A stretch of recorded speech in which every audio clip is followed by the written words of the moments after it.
Presencia con nosotros, ¿cierto? En este día. Ha sido hermoso adorar cuando adoramos en espíritu y en verdad. Amén. Amén. Quiero invitarle a reflexionar algo que espero sea breve. Espero.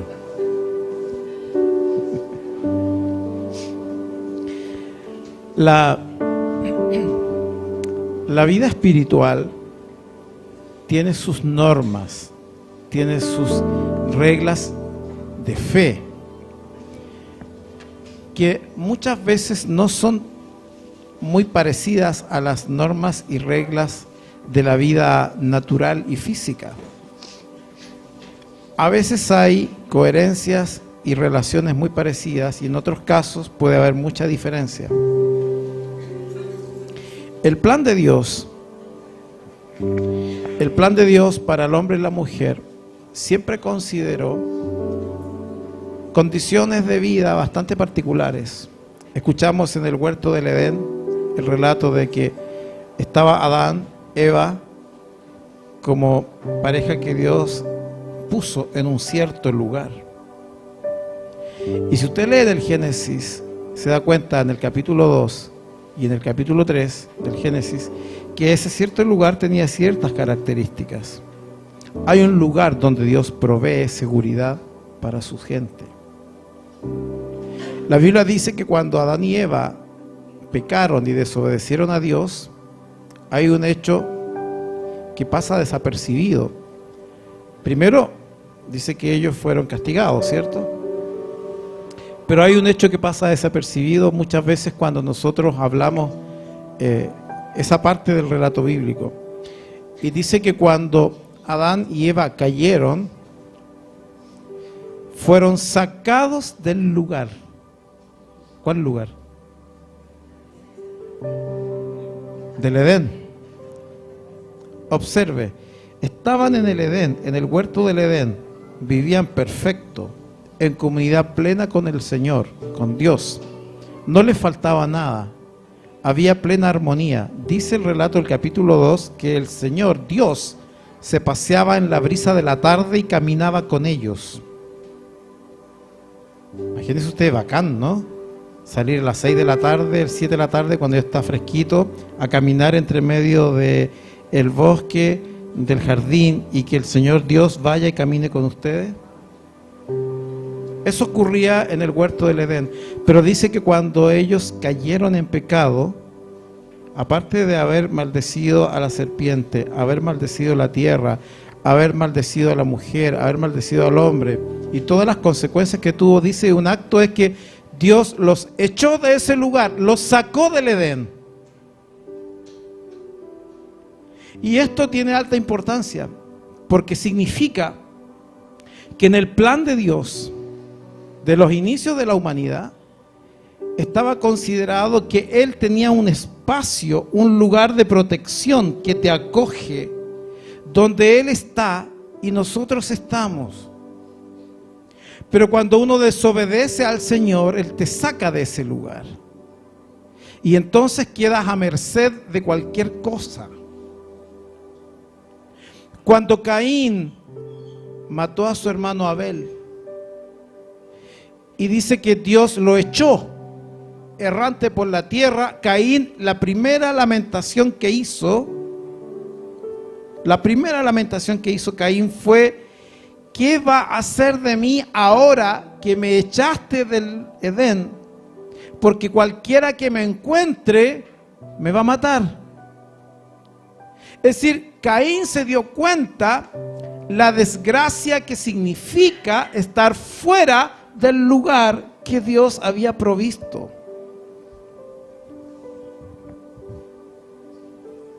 Cuando uno observa la vida secular y natural, y cuando nace un bebé, habitualmente ese bebé nace en un lugar llamado familia, ¿cierto? Si ese bebé no naciera en un lugar llamado familia, no puede sobrevivir solo. Por muy aguerrido que sea, por muy aferrado a la vida que esté, si no tiene una madre que lo alimente, si no tiene un círculo cercano que le dé cobijo, ese bebé no puede sobrevivir.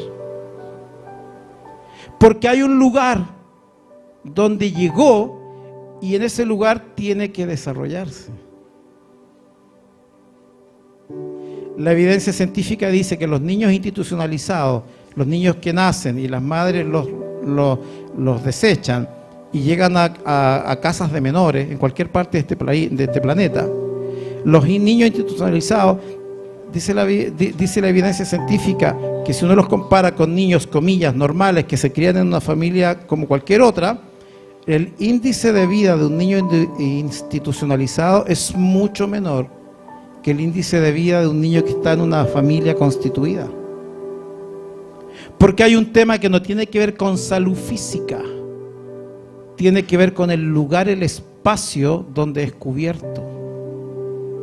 ¿Sí? Dios creó dos instituciones divinas. Él solo creó dos.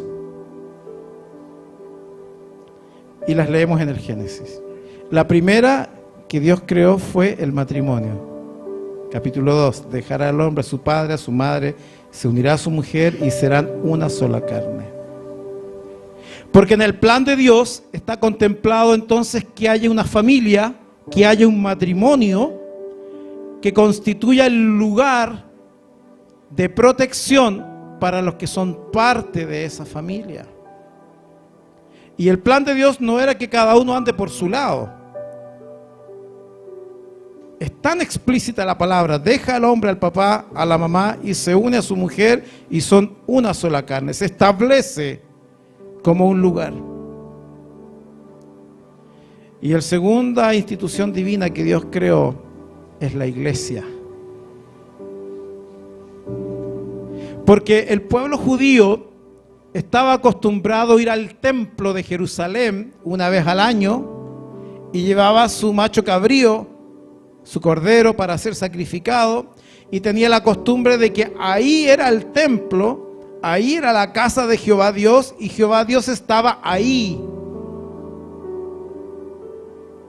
Pero no tenía incorporada la idea de que había un lugar para estar en la presencia del Señor. Entonces, claro, cuando el judío iba a Jerusalén, al templo, hacía una preparación de muchos meses en conseguir el cordero, en prepararse para el viaje, y cuando llegaban al templo, el ritual para poder entrar al templo y poder limpiarse con agua y purificarse y hacer las ofrendas de la purificación y después recién poder entrar al templo. Y ellos razonaban que eso había que hacerlo así porque teóricamente Dios estaba ahí dentro de ese templo, pero afuera no, estaba ahí. Y entonces mientras estaba ahí en el templo, se estaba en un lugar protegido, porque Dios estaba ahí. Esa tradición sigue hasta el día de hoy. Y por esa razón que en Jerusalén, el lugar del templo es un lugar que se compiten musulmanes, judíos, cristianos, ortodoxos, coptos. Y por eso es que el monte de Sión en Jerusalén es objeto de controversia y de guerra, porque sigue persistiendo la idea de que Dios está ahí y que en ese lugar conviene estar porque uno está protegido. Pero Dios le dijo a Pedro: ¿quién dicen los hombres que yo soy? Y Pedro dice: tú eres el Cristo, el Hijo del Dios viviente. Hace una tremenda declaración el apóstol Pedro. Y Jesús le responde: bien has dicho, Pedro, porque no te lo reveló ni carne ni sangre, sino mi Padre que está en los cielos. Y luego agrega Jesús: y yo te digo que tú eres Pedro, y sobre esta roca, ¿cuál roca? Lo que acabo de decir, tú eres el Cristo, el Hijo del Dios viviente. Y sobre esta roca edificaré mi iglesia.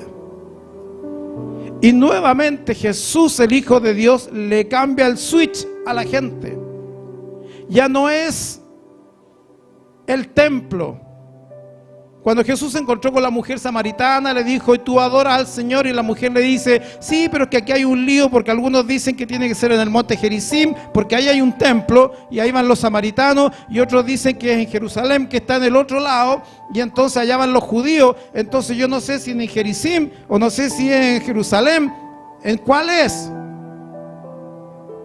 Y Jesús le dice a la mujer samaritana: llegará el día que ni en ese monte Gerizim, ni en ese monte de Jerusalén se adorará al Señor, porque el Señor busca adoradores que le adoren en espíritu y en verdad.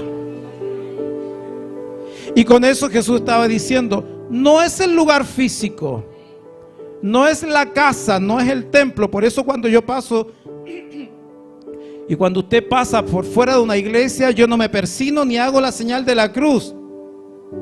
Hay gente que lo hace. ¿Y por qué hace eso? Porque la gente razona que ahí dentro está Dios. Por eso hay que hacer la señal de la cruz, como para santiguarse.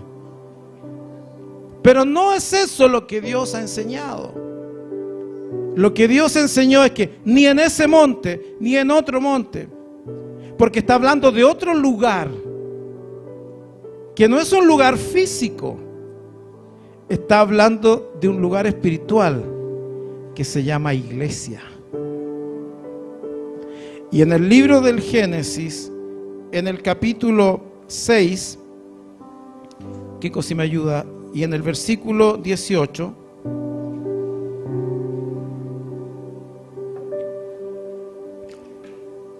hay un otro evento que la ciencia también lo ha corroborado. Y el relato es que la maldad de los hombres se había esparcido y había crecido a niveles insospechados. Paréntesis, bonus track. Nosotros decimos: pastor, en este último tiempo la cosa está fea. La maldad, la gente muere decapitada, hay sicarios, qué sé yo. O sea, ya es lo peor que... ¿Sabe qué? No es tan peor. Porque en el Génesis ya Dios dice que vio que la maldad era tan terrible que decidió acabar con el mundo a través del diluvio. O sea, no es primera vez que encontramos que las cosas son tan terribles, así que no se espante. Cada cierto tiempo aparece la maldad en niveles horrorosos. Así que lo que usted ve por noticias no le llame la atención. Siempre ha sido. Y dice la palabra que Dios se molestó con toda la generación viviente porque su nivel de maldad había subido tanto, y Dios decidió eliminar toda la especie y mandó a Noé a que construyese un arca, y le dio todas las especificaciones técnicas respecto de cómo tenía que estar construido ese barco. Pero lo que quiero que usted lea conmigo en el versículo número 18, Génesis 6, 18, dice: mas estableceré mi pacto contigo. Pausa. Mas estableceré mi pausa contigo. Pacto contigo. Sí. Hay una coma ahí. Y entrarás en el arca tú. O sea, primero, ¿qué es lo que ocurre? Primero se establece un pacto contigo. Y después que se establece el pacto, ¿qué pasa? Entras al arca. Usted no entra al arca antes de hacer el pacto. Primero hace el pacto y después entra al arca. No estoy haciendo clase de español ni inglés para leer, pero hay una secuencia allí que usted tiene que entender. Dice: estableceré mi pacto contigo, primera cosa. Y ahí hay una coma. Y después dice: entrarás en el arca tú, tus hijos, tu mujer y las mujeres de tus hijos contigo. Dios, que había decidido borrar la especie humana a través del diluvio, se proveyó nuevamente ¿de qué? De un lugar. ¿Un lugar de qué? De salvación. Porque como el planeta iba a ser inundado por el diluvio, la única manera de mantenerse vivo era estar dentro de ese arca. La única forma de sobrevivir era estar dentro del arca de Noé. Era un espacio seguro, escúchelo bien, pero era un espacio incómodo. Era un espacio con 500.000 dramas y atados. Imagínese usted cómo sería estar dentro del arca. Si usted tiene adentro elefantes, tiene serpientes, tiene búhos, tiene perros de esos que chillan harto, los chiquititos, ¿cómo se llaman? Los chihuahuas. Los chihuahuas que gritan así como las hienas. O sea, si usted quería dormir en la noche, cero posibilidad, con todo el ruido de esos animales que salen en la noche. Y si usted quería dormir en el día, cero posibilidad, con todos los animales que en el día circulan. Y todos esos animales metidos adentro, ¿se imagina la hediondez? ¿Por qué es esto así, querida iglesia? Porque hay una expresión allí de un espacio que Dios se provee, que es el único lugar posible para salvarse, estar cubierto y protegido, pero que no es un lugar perfecto.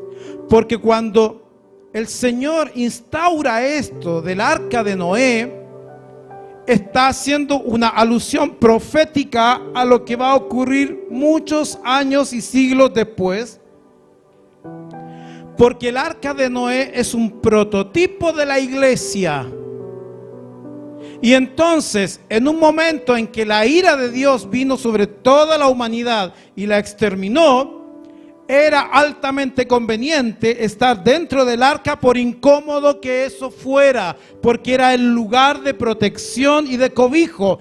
Hoy día, cuando la ira de Dios vendrá sobre los hombres y las mujeres, y cuando el Señor venga a juzgar a la tierra, el lugar de protección y de cobijo es la iglesia, por compleja y complicada que ésta sea.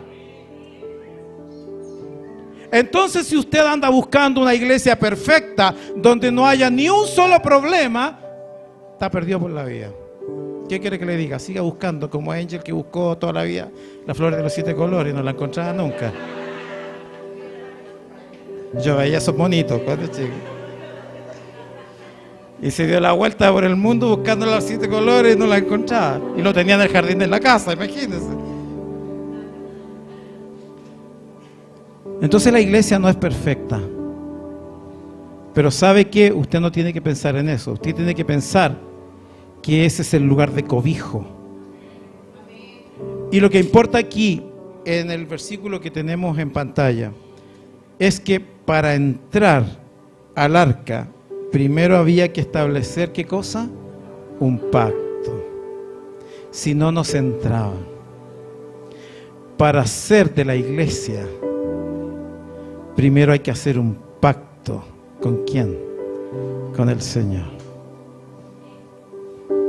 Porque usted puede asistir a una iglesia, pero no es de la iglesia. No es que no ha hecho un pacto con el Señor. Entonces usted puede pasarse la vida yendo a una iglesia. Esta me encontré bonita, este pastor es más simpático, el de allá cantan mejor. Y usted se puede ir de iglesia en iglesia, pero le tengo una mala noticia: no es de la iglesia, porque vaya los domingos. No es de la familia. Si es que primero usted no hace un pacto con el dueño de la iglesia, que no es el pastor, sino que es Jesús. Y la palabra dice que cuando Noé pactó con Dios, sus hijos, su esposa, pactaron con el Señor. Entonces dice la Biblia que Dios los metió dentro del arca. Y hay un versículo bíblico que a mí me llama mucho la atención, porque resulta de que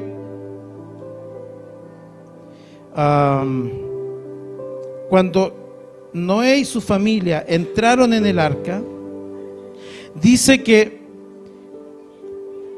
estando dentro, el propio Jehová Dios, adivine qué hizo.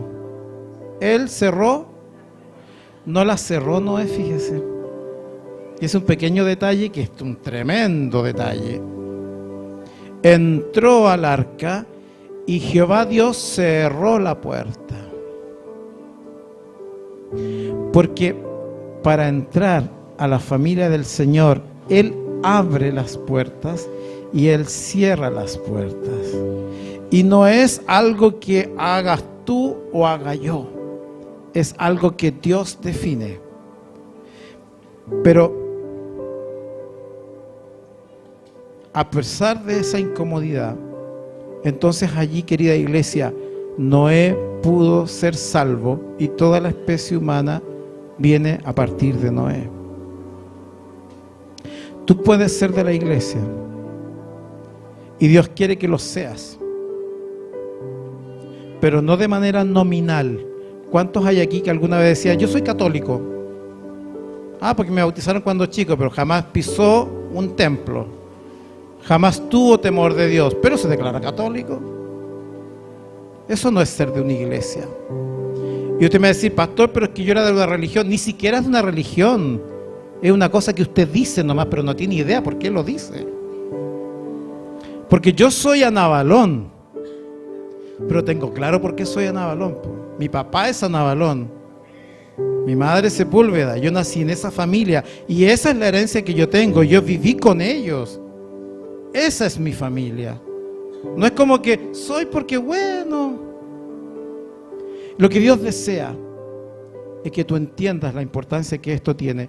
En el libro de Mateo, si vamos al libro de Mateo rápidamente, en el capítulo 16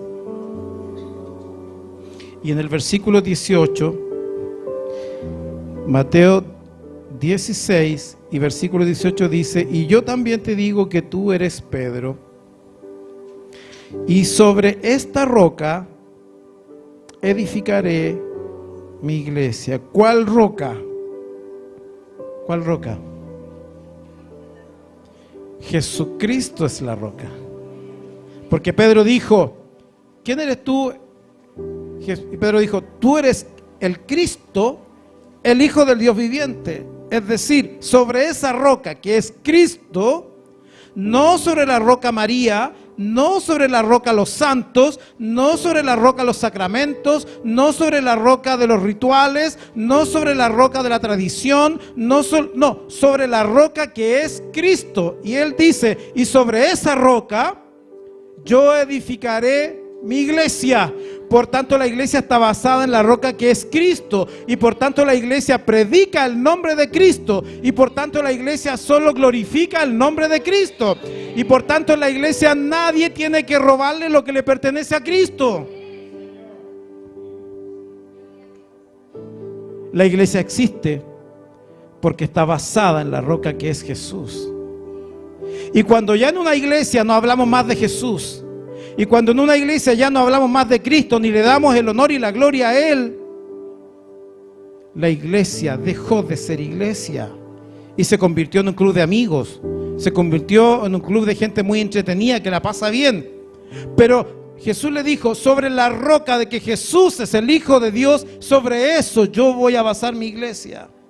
Entonces una iglesia puede hacer ayuda social, una iglesia puede visitar a la comunidad, una iglesia puede ayudar a los demás, pero lo que la iglesia nunca deja de hacer es honrar y glorificar el nombre de Jesucristo. Porque para todas las otras cosas hay fundaciones, corporaciones, todo lo que usted quiera, pero el foco de la congregación es adorar el nombre de Jesucristo. Y por tanto en la iglesia se hablará solo de la palabra de Dios. Pueden haber muchos libros interesantes, pueden haber muchos predicadores, profetas, grandes hombres de Dios que escriben acerca de lo que el Señor ha hecho, pero lo que se enseña en la iglesia es la palabra de Dios, porque dice que la palabra de Dios es el verbo encarnado que es Jesús mismo. Y por tanto, ni pastor ni pastora pueden cambiar el foco de la iglesia, que es Cristo. Que si usted anda buscando en la iglesia hacer amigos de gente buena, comillas, rodearse de gente simpática que le da buenas vibras, entonces voy a decir que está perdido por la vida. No es para eso la iglesia. Usted quiere venir aquí para hacer amistades, no es para eso. La iglesia es para adorar el nombre de Jesucristo. Y lo segundo que dice allí: sobre esta roca edificaré mi iglesia. Y esto me da mucha valentía, querida iglesia. Por eso me paro acá cada domingo. Y las puertas del Hades no prevalecerán contra ella. ¿Qué es las puertas del Hades? Las puertas del infierno no tendrán poder contra la iglesia. Jesús dijo que al ingresar a la iglesia somos parte de su familia. Y la Biblia dice de que cuando Jesús viene por su iglesia. Y Jesús dice que el que hizo el pacto antes de entrar a la iglesia, pacto con el Señor, él o ella, su corazón, su vida es la iglesia misma. Entonces nosotros tenemos este templo, lo hemos hermoseado, pero esta no es la iglesia, esto es el templo. Pero la iglesia soy yo, usted, esa es la iglesia. Dice la Biblia que Él viene por su iglesia, los que hicieron pacto con Él. Y lo curioso de este versículo bíblico, y que tiene potencia, es que ni siquiera el infierno tiene poder contra la iglesia. ¿Se da cuenta lo importante que es estar en ese lugar? Ser parte de... Yo no puedo entender entonces mucha gente que anda como en el mall. Me gustó el jeans de ahí. No, pero el jeans de la tienda de acá está mejor. Este de acá están dando 2 por 1. Y este, ¿me entiende? Es como que espiritualmente también andan vitrineando. Me gustó el pastor de Renuevo del Espíritu. Ah, pero ahora me gustó el pastor de allá. Y el que predica por allá también está bonito. Entonces anda como de aquí para acá, para acá, para acá, picando por todos lados, pero no es de ningún lado. Eso no es ser iglesia. Porque no tiene raíz, porque no está dentro de una familia. Y la palabra del Señor dice que el Señor viene por su iglesia, por un cuerpo. No viene por personas aisladas. Por tanto, no puede ser que yo ande por donde se me ocurra sin vínculo con una congregación. Pero la palabra dice de que ni el infierno tiene poder contra la iglesia. Querida iglesia, por esa razón yo en mi casa no tengo por qué poner plantas de ruda en el jardín. A ver, ¿cuántos aquí la tenían? Seamos honestos. Y usted dice, pastor, pero si la planta de ruda es para el mal de ojo. ¿Qué mal de ojo si yo soy la iglesia? ¿Y el infierno no puede contra mí?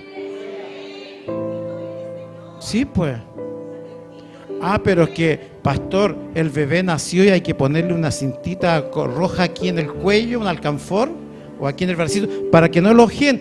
¿Qué ojeo si dice la Biblia de que el infierno no se la puede contra la iglesia? ¿Entiende? Y yo he ido a casas donde en el comedor hay una Biblia abierta en medio del comedor para que santifique la casa. Hermanos queridos, si esto es puro papel, se va a quemar como cualquier papel. No es el objeto, es la persona de Jesús. Y si usted no tiene a la persona de Jesús en su corazón, puede tener la casa llena de amuletos, lleno de Biblia, lleno de cruces, y el diablo se va a meter igual. Porque no es tema de objeto, es tema de la persona de Jesús en tu vida. Y como en mi casa me dice que yo tengo guate pajarito, que me como cualquier cosa, y de repente me dice, pero no sabes de dónde viene, si le hicieron mal, si le echaron una pócima mágica, si no sé, pues hay gente que se dedica a esas cosas, ¿o no? Y que los monitos con aguja, y que el santerío, y que la cosa. ¿Sabe qué, queridos? Todo eso, porque con todas las pifias que yo tengo, yo soy la iglesia de Cristo. Y el infierno no se la puede contra mí porque soy la iglesia. No porque soy Melvin, porque soy iglesia de Cristo. ¿Me entiende? Entonces no hay maleficio, no hay hechicería, no hay nada que pueda ir contra los hijos del Señor. Así que, hermano mío, si usted tiene alguna cosa escondida en la casa, ahora que llegue a su casa, bote toda esa mugre, por favor. Saque todo. Es que en algunas casas, ¿cierto? ¿No? Ese que tenía detrás de la puerta la estampita de la Virgen para que le protege. Saque toda esa mugre. Saque el elefante ese, saque esa pirámide, saque el gatito ese chino que mueve así la mano. ¿Ya? Por favor, no haga esas tonteras. La planta de la ruda. Saque aquí en Chile, en el norte, saquen ese equeco. Ese equeco. No, al queco no.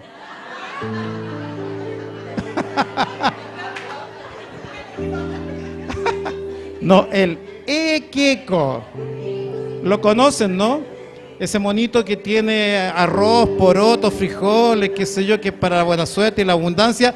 Saque todo eso, porque todo eso es contrario a Dios. Porque la Biblia dice que ni el infierno tiene poder contra la iglesia. Y debo decirle entonces que a usted y a mí le conviene y es necesario que sea del cuerpo de Cristo, que es la iglesia. En el libro de Efesios, y con eso ya vamos a cerrar, en el libro de Efesios, en el capítulo 6,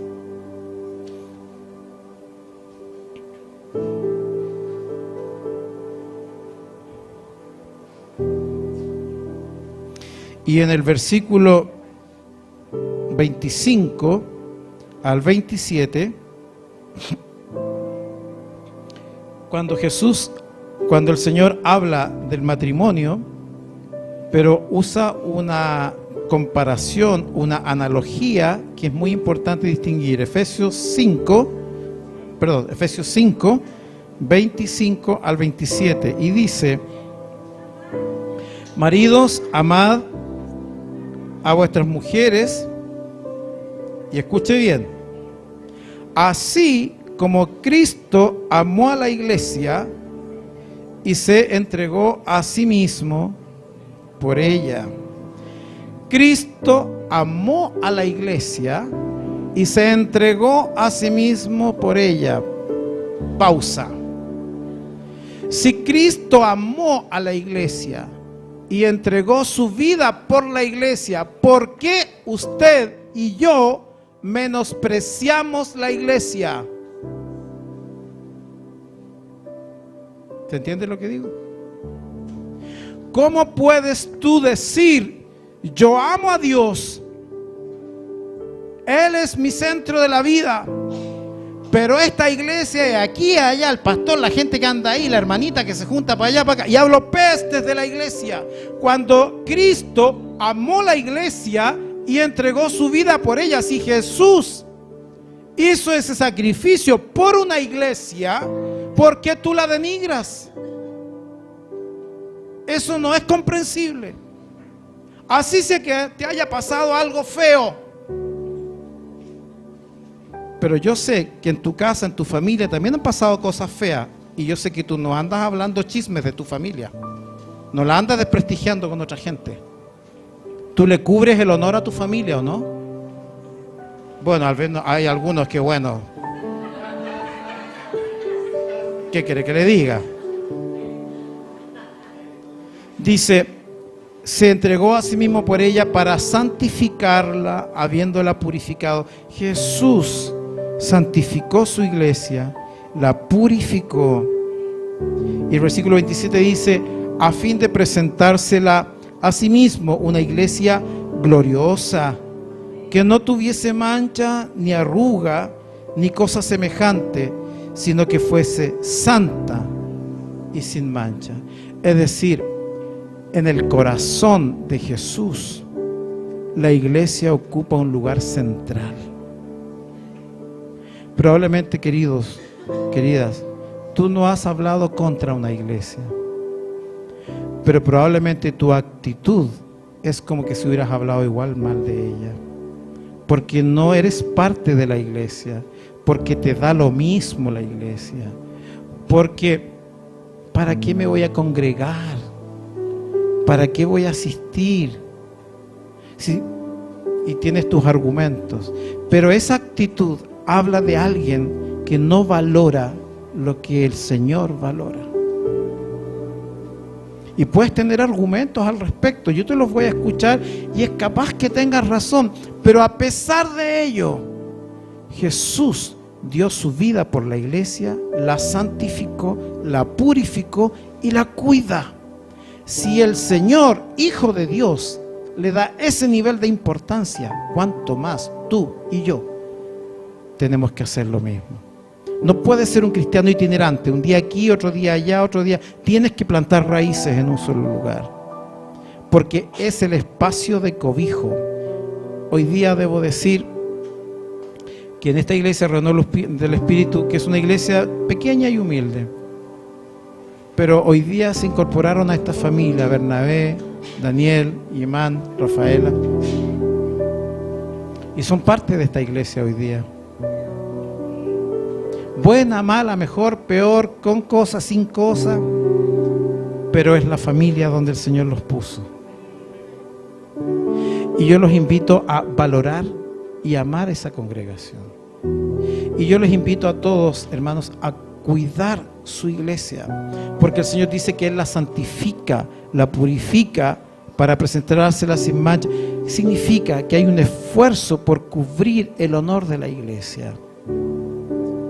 Tú eres parte de ella y estás invitado a hacer lo mismo. Tú tienes que cuidar el prestigio de tu iglesia. Y el prestigio de la iglesia se cuida haciendo algo que le dé honor, pero también no haciendo cosas que las desprestigia, ¿cierto? Pero también cuidando cuando se habla de ella, pero también siendo parte activa de eso. ¿Sabe, querida iglesia? La iglesia es el lugar de cobijo, es la familia espiritual. ¿Cómo se comporta usted en su casa cuando está en su familia? ¿Cuál es su comportamiento normal y natural?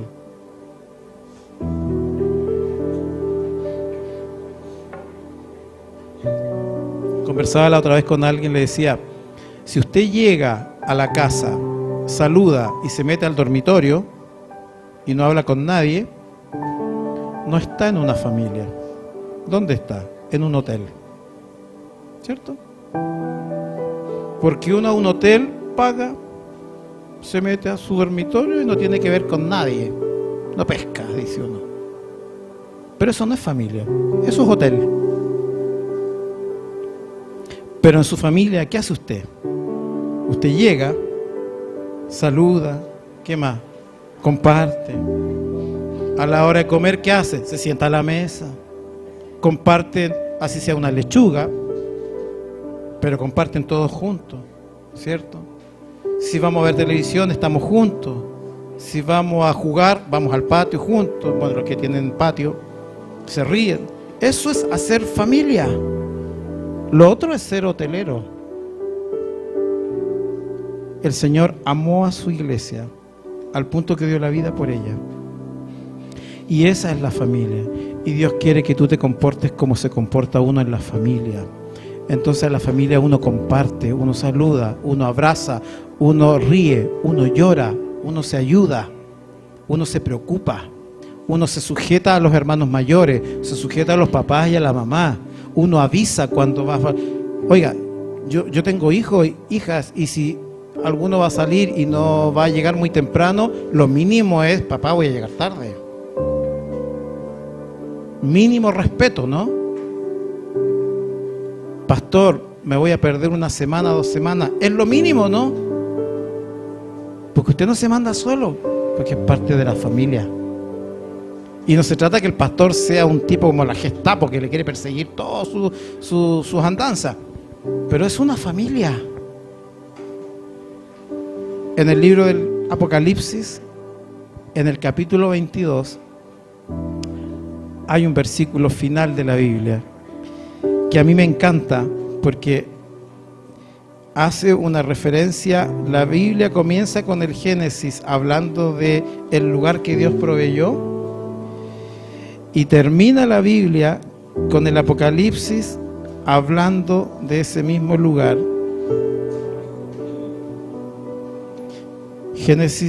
Apocalipsis 22, 17 dice: y el Espíritu y la esposa dicen: ven.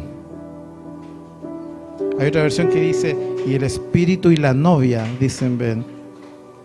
Pero la Reina Valera dice: y el Espíritu y la esposa dicen: ven. Y el que oye diga: ven.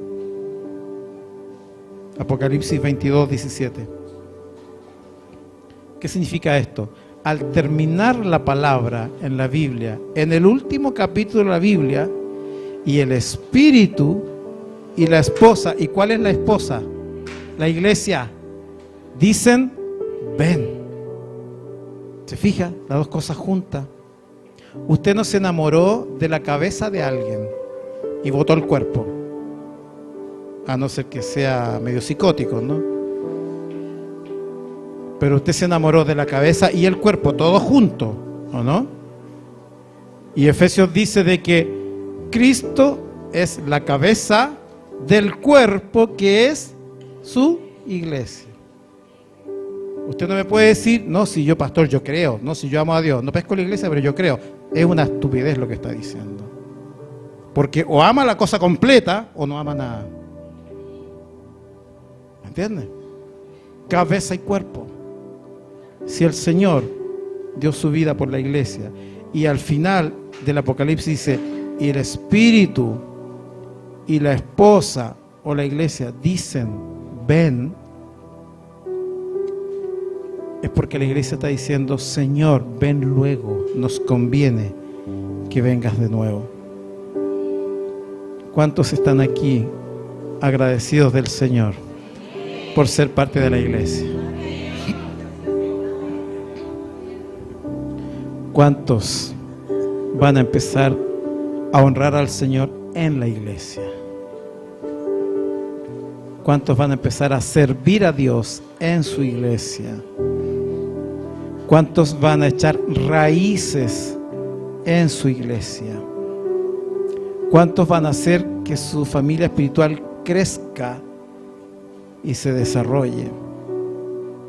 ¿Cuántos se van a preocupar de cuidar esa familia?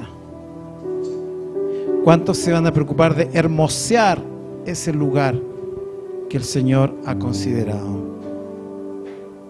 Él nos puso aquí, Él nos dio esta hermandad, y yo estoy contento con esta hermandad. A mí me caen bien ustedes.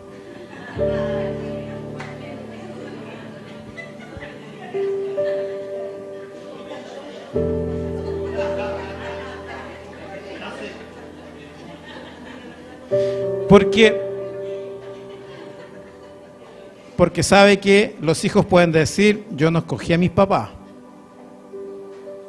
Y los papás podemos decir: yo no escogí cómo iban a ser mis hijos, ¿o no? Ustedes pueden decir lo mismo: yo no escogí a este pastor, el que le tocó. Y yo podría decir: yo no escogí a mis hijos, son los que me tocaron. Pero más allá de eso, yo entiendo la implicancia espiritual que esto tiene. Esta es la familia que Dios juntó, y hemos de esperar al Señor como familia. Por tanto, bienvenidos estos 4 nuevos miembros de la familia.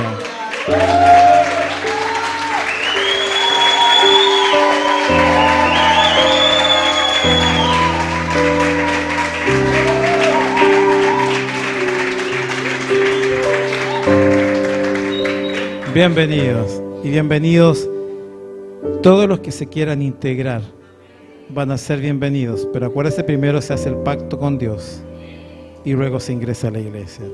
Y es una decisión que tienes que tomar tú. Ahí yo no me puedo meter, porque es algo personal, privado, individual. No es colectivo, no es de familia, no es por tradición hereditaria, es algo individual.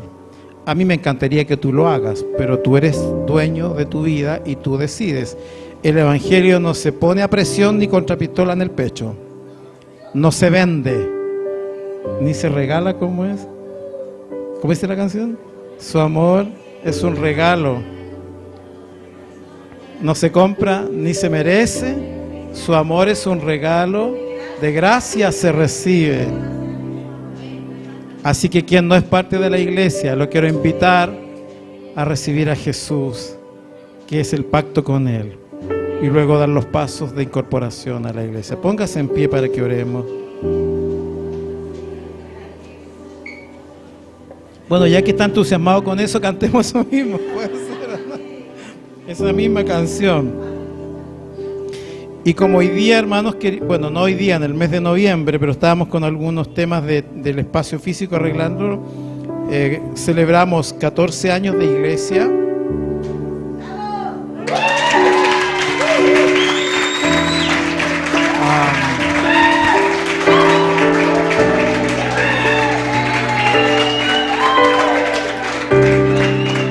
Les quiero invitar a cantar esta canción, pero con dos ideas en su corazón. Primero, agradezca al Señor por los que aquí están. Mírelos a todos, a sus hermanos que están alrededor. Son bonitos, son graciositos. ¿Sí? De gracias al Señor por ellos. Y también, escúchelo bien, esto es más delicado todavía. De gracias al Señor por los hijos de esta casa que andan como hijos pródigos, pero que son de esta familia. Y si son de esta familia, el hijo pródigo siempre va a volver. Entonces quiero que usted ahora diga: Señor, te doy gracias por estos hijos pródigos que no están viniendo, o que se fueron, pero que si son hijos de esta casa van a volver. Y yo te doy gracias porque van a volver, ¿sí? Y luego de eso nos vamos a abrazar, vamos a bendecir al Señor y vamos a festejar con torta o pastel, como dicen los de Ecuador. Cantemos al Señor. Quiero conocer a Jesús. Quiero conocer a Jesús.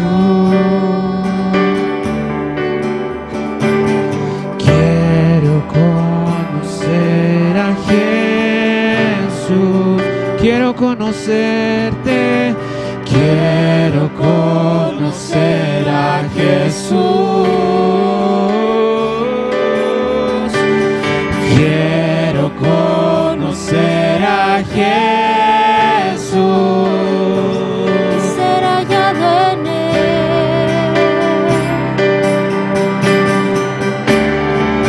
Quiero conocerte.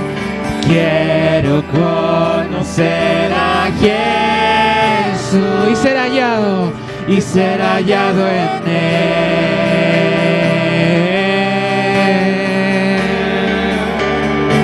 y ser hallado en Él,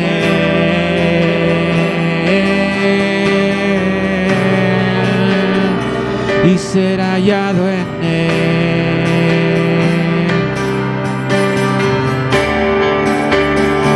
y ser hallado en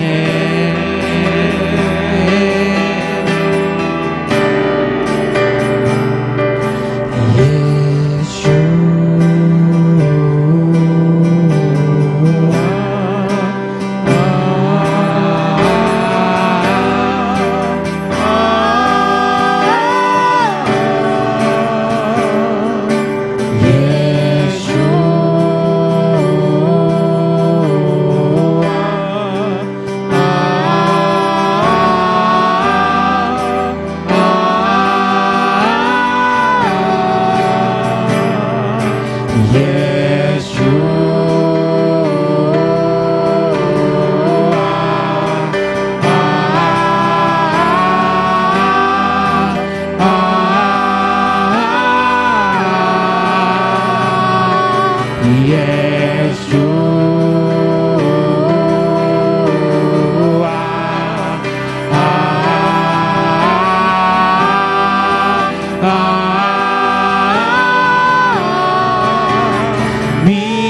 amado es el más bello entre millares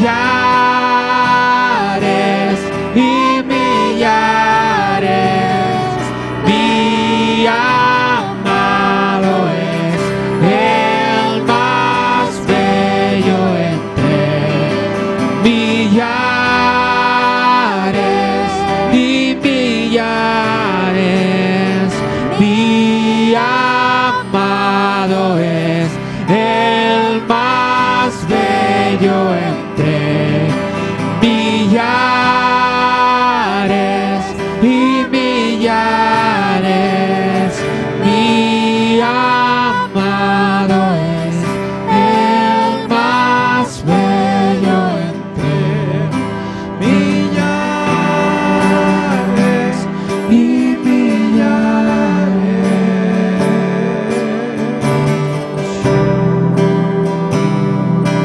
Gracias te damos, Señor, por este día en que tú nos has visitado. Gracias porque has puesto un corazón ferviente en el corazón de tu iglesia. Por aquellos que han decidido seguirte, te damos gracias. Oramos para que tú bendigas y prosperes su camino. Oro por esta iglesia, Dios Santo, y oro para que esta iglesia se extienda como tú lo has dicho. Oro, Señor, por todas las manos que se levantan para decir: yo voy a servir a Dios, y voy a servir a Dios en esta congregación, y voy a trabajar y adorar al Señor por lo que Él ha puesto en mis manos. ¿Cuántos tienen algo en sus manos que el Señor ha puesto? Si puedes poner tu mano así y decir: Señor, yo hoy decido presentar ante ti lo que tú me has dado, lo que tú me has puesto, y yo lo presento ante ti, porque con esto que tú me has dado, yo te voy a servir. Será mucho o será poco, pero yo te voy a servir. Oro Jesús, por todos aquellos que están ofrendando ante ti lo que tienen: tiempo, talentos, dinero, ideas, pensamientos, sugerencias, trabajo, esfuerzo. Todo lo que está tu iglesia presentando ante ti, Jesús. Bendícelo, bendícelo. Oh, sí, el Señor puso cosas sobre ti. Él puso sus ojos en ti, pero Él puso sobre ti bienes. Preséntalo al Señor, preséntalo. No es una cantidad lo que a Él le interesa. Lo que le interesa es que tú tengas disposición para ofrendar lo que Él te ha entregado y ponerlo a disposición del Señor. Bendice, Señor. Toca, Espíritu Santo, a mi iglesia en Santiago, a mi iglesia en Panguipulli, a mi iglesia en el Ecuador. Tócalo, Señor. Lo que has puesto en sus manos, que sean usados para tu gloria, Jesús. Que ninguno se restrinja, Señor, con lo que tú le has dado. En el nombre de Jesús, en el nombre de Jesús. Te honramos, te honramos. Bendice estos 14 años. Y ahora, Señor, yo extiendo mis manos como señal de que tú vas a usar a esta congregación para que muchos más conozcan a Jesús. ¿Cuántos quieren hacer esto? Ser usados para que el Señor los prospere entregando el Evangelio. Alce su mano y diga: Señor, yo oro para que esta iglesia crezca, se extienda y muchos conozcan a Jesús. Y yo quiero ser parte del equipo que tú vas a usar para que otros conozcan el Evangelio. Oh Señor, ocupa a tus hijos, a tus hijas, con los dones y ministerios que tú les has dado, conforme a tu gracia, Señor. Gracias, gracias, Espíritu de Dios. Y ahora, Señor, bendición sobre estos hijos e hijas. Y a través de ellos, Señor, que la bendición fluya hacia su hogar.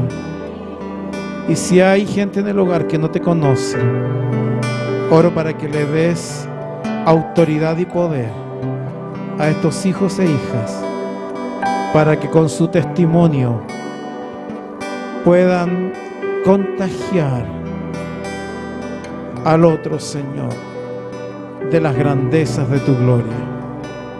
Dale autoridad, dale poder, dale dominio propio, y que los otros vean que hay algo especial en ellos, que sea tan fuerte y potente que los otros quieran tener lo mismo, y así ellos lleguen aquí buscando tu presencia. Bendice a tus hijos, a tus hijas, y el que está inquieto, oro para que en este momento tu espíritu se pose sobre él.